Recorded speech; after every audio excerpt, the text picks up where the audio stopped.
কি ব্রাইডাল লুকটা আগে দেখিয়ে দিলাম বলে ভিডিওটা কি আর দেখবে না? ভিডিওটা একদমই স্কিপ করো না, সবার জন্য ভীষণ হেল্পফুল। ডাস্কি স্কিন টোনে আমরা কিভাবে মেকআপ করব সেটাই আজকে আমি টিউটোরিয়াল শেয়ার করেছি। লুক চাই, আচ্ছা, খুব হেভি লুক নয়, মানে একদম হালকা। হ্যাঁ একদম হালকা। আই মেকআপ নিয়ে কিছু ডিমান্ড আই আছে? মেকআপ খুব একটা না, কিন্তু একটু গোল্ডেনের ওপর গোল্ডেন বলে, হ্যাঁ হ্যাঁ। আচ্ছা, গ্লিটারি চাইছো না একটু মানে একদম সফটের উপর চাইছো? একটু গ্লিটার হবে। আমার কাছে একটা কমেন্টস অনেক এসছে যে দিদি আমরা তো ফেয়ার স্কিন টোনে মেকআপ খুব সুন্দরভাবে করে ফেলতে পারি, কিন্তু ডাস্কি স্কিন টোনে আমরা মেকআপটা কিভাবে করব, স্পেশালি এই যে স্কিন আমাদের ফেসের অ্যান্ড নেকের যে এরিয়া থাকে সেটাকে আমরা সিমিলার কিভাবে রাখবো যাতে কোনোভাবে ফেয়ার না হয়ে যায়।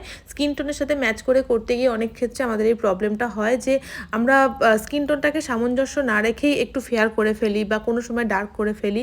তো আমি বলে রাখি ডাস্কি স্কিন টোনে মেকআপ করা সব থেকে ইজি। সবসময় ফাউন্ডেশনের শেডটা একটু ঠিকঠাকভাবে যদি চুজ করা যায় তো ইজিলি তোমরা যে কোনো স্কিন টোনে মেকআপ খুব ইজিলি সিমিলার রেখে তোমরা কাজটা করতে পারবে। তো দেখো আমাদের ব্রাইডও কিন্তু ছিল আজকে ডাস্কি কমপ্লেকশনে, তো তার সাথে কিন্তু ফেস এরিয়া নেক এরিয়া সবটা সামঞ্জস্য রেখেই কিন্তু স্কিন টোন ম্যাচিং করেই কিন্তু আমরা কাজটা করেছি। তো তোমরা যদি এই ধরনের মেকআপ লুক আরও ডিটেলিংয়ে শিখতে চাও তো আমাদের পরবর্তী ব্যাচ কিন্তু আবার শুরু হচ্ছে ফেব্রুয়ারি থেকে। আর দেরি না করে ঝটপট সিটটা বুক করে নাও, খুব লিমিটেড সিট আমাদের থাকে।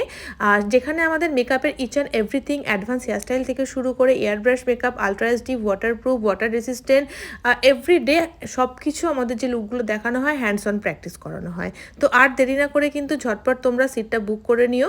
আমাদের স্টুডিও লোকেশন শেওড়াফুলি। সিট বুকিংয়ের জন্য তোমরা 9046406271 এই নাম্বারে যোগাযোগ করো। আর আমার এই ব্রাইড ছিল চুমকি, তো চুমকির লুকটা কেমন লাগলো তোমরা দেখে কিন্তু অবশ্যই জানিও। আর আমাদের ব্রাইডাল বুকিংও চলছে, সেম নাম্বারে কন্ট্যাক্ট করে তোমরা কিন্তু ব্রাইডাল বুকিংও করতে পারো। আর ভিডিওটা যদি ভালো লাগে, হেল্পফুল লাগে, অবশ্যই একটা লাইক কমেন্ট শেয়ার করে দিও। সবাই ভালো থেকো, নেক্সট ভিডিওতে আবার দেখা হবে।